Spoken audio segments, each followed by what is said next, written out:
If you travel Route 1 along coastal Delaware, you see this sign pop up every year around this time. It's a sign that the Center for Inland Bays puts up every year to remind drivers of turtles crossing the road, which leaves us with a question. Why do these turtles cross the road?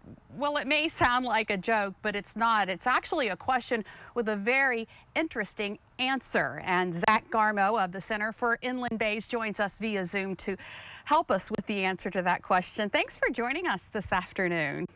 Absolutely. Thank you, Lisa, for having me on. Let's start off with the obvious question. Why are the diamondback terrapins crossing Route 1? Yeah, it's like what you mentioned. It does sound a little bit like a joke, but for their life cycle, this is a very important time and a very important step for them. So these terrapins have just recently come out of dormancy over the winter and are looking to mate, and then the females in particular are looking for a place to lay their eggs.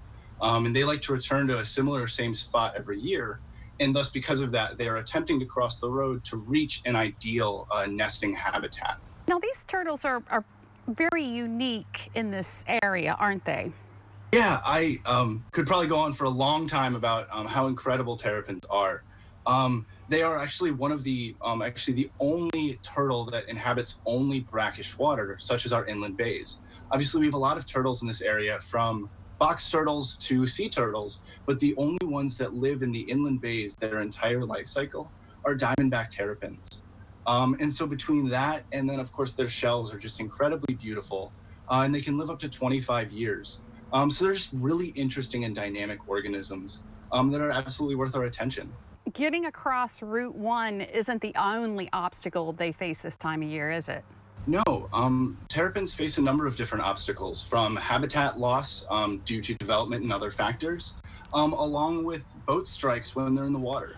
And this is on top of course, the natural predators that they face and the natural obstacles of, being a turtle in a tough world. How about man? How do we affect them? I imagine development's not a good thing.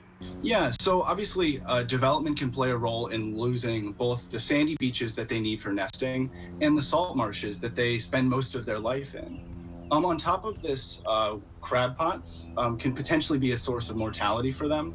Because the same bait that attracts crabs to a crab pot also attracts diamondback terrapins. This can be problematic if the terrapins are able to enter the pot, because like you and I, they breathe oxygen through the air and not through the water, and thus can die in crab pots. Luckily enough, here in Delaware, we have a regulation in place to put a bycatch reduction device on the opening of all consumer level crab pots, which lowers the height of the opening for them, which allows crabs to still enter but keeps out these diamondback terrapins. Aside from that, what can we do to protect these turtles? Yeah, there's a number of different things that everyday people can do, from making sure to keep an eye out for them on the road, and occasionally, if it's ever safe, to help them cross.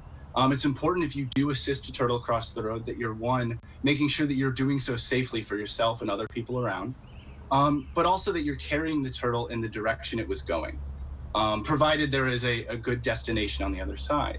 But you don't want to try and point it back the other way, because if you think about that turtle, think about the mindset of that turtle, it's just going to try and go back to the place it was going to already. On top of that, we here at the center do a number of different programs to help turtles, one of which you're mentioning about the signs. But we also are starting up a volunteer diamondback terrapin observation survey. Because one of the things that we are lacking right now is some substantial long-term data about the populations in the inland bays. And so we're looking for volunteers to help us out starting this year and hopefully into the future, to observe these terrapins out in the wild, and then get involved so that we have a better idea of their population numbers. All right. We'll have a link to that website from our website, delmarvalife.com. Zach, thank you so much for joining us this afternoon. Hopefully we saved a bunch of turtles through this. Thank you. It was a good pleasure being on. Have a good rest of your day. You too. Thank you.